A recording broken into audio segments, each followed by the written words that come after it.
Your feelings are the worst place to build your faith. Right now, some of you are sitting there thinking God has abandoned you.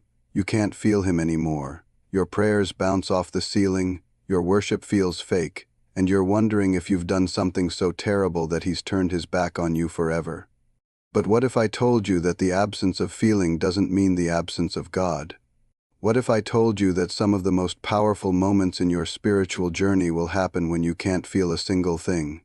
Here's what the enemy wants you to believe. If you can't feel God, He's not there. If your emotions aren't engaged, your faith isn't real.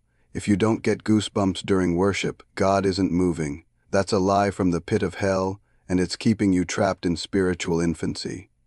Listen to me carefully. Faith was never meant to be built on feelings. Faith was meant to be built on truth, and the truth is this: God's presence in your life has nothing to do with your ability to feel Him. Habakkuk 2:4 says it like this: "The righteous will live by his faith, not by his feelings, not by his emotions, by his faith."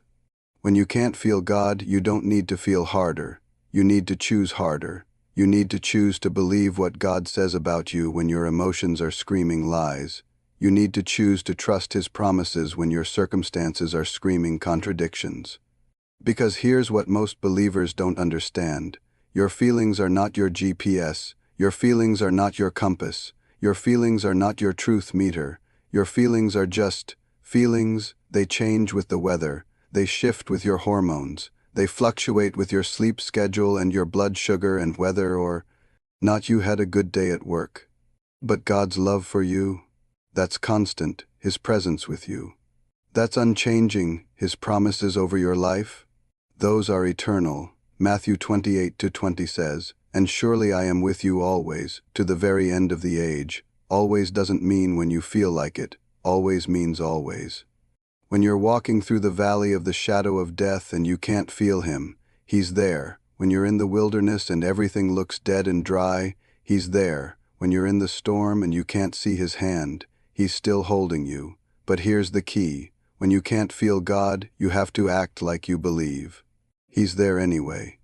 You have to praise Him when you don't feel like praising. You have to thank Him when you don't feel thankful.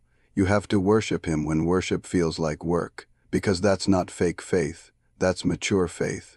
That's the kind of faith that moves mountains. That's the kind of faith that the devil is terrified of. Think about it this way. A soldier doesn't wait to feel brave before he goes into battle. He goes into battle and his courage shows up in the middle of the fight. You don't wait to feel God's presence before you act on His promises. You act on His promises and His presence becomes real in the middle of your obedience. Job understood this. In the middle of the worst season of his life, when he couldn't feel God anywhere, he said, "Though He slay me, yet will I hope in Him." That's not emotional faith. That's covenant faith. That's the kind of faith that says, "I'm going to trust you even when I can't trace you." And here's what happens when you do that. Your feelings start to catch up with your faith. Your emotions start to align with your actions. Your heart starts to feel what your spirit already knows. But it doesn't happen the other way around. You can't wait for your feelings to lead. You have to let your faith lead and your feelings will follow. So when you can't feel God, here's what you do. You open your Bible and you read His promises out loud.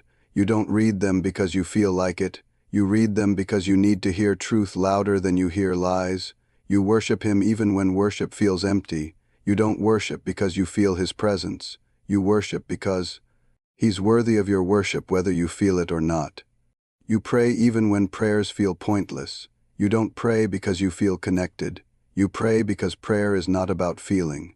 Prayer is about relationship, and you serve others even when you feel spiritually dry, because sometimes the fastest way to feel God's presence is to become God's presence in someone else's life.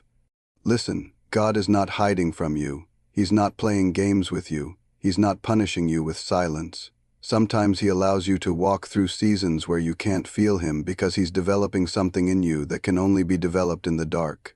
He's teaching you to trust His character when you can't see His hand. He's teaching you to stand on His promises when you can't feel His presence. He's teaching you that your relationship with Him is not based on your emotions.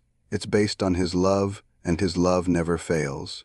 So stop trying to feel your way to God. Start believing your way to God. Stop waiting for goosebumps. Start walking in obedience. Because when you can't feel God, that's not the time to quit. That's the time to prove that your faith is real. When you can't feel Him, choose to believe He's there anyway. That's when your faith becomes dangerous. That's when your faith becomes unstoppable. That's when your faith becomes real.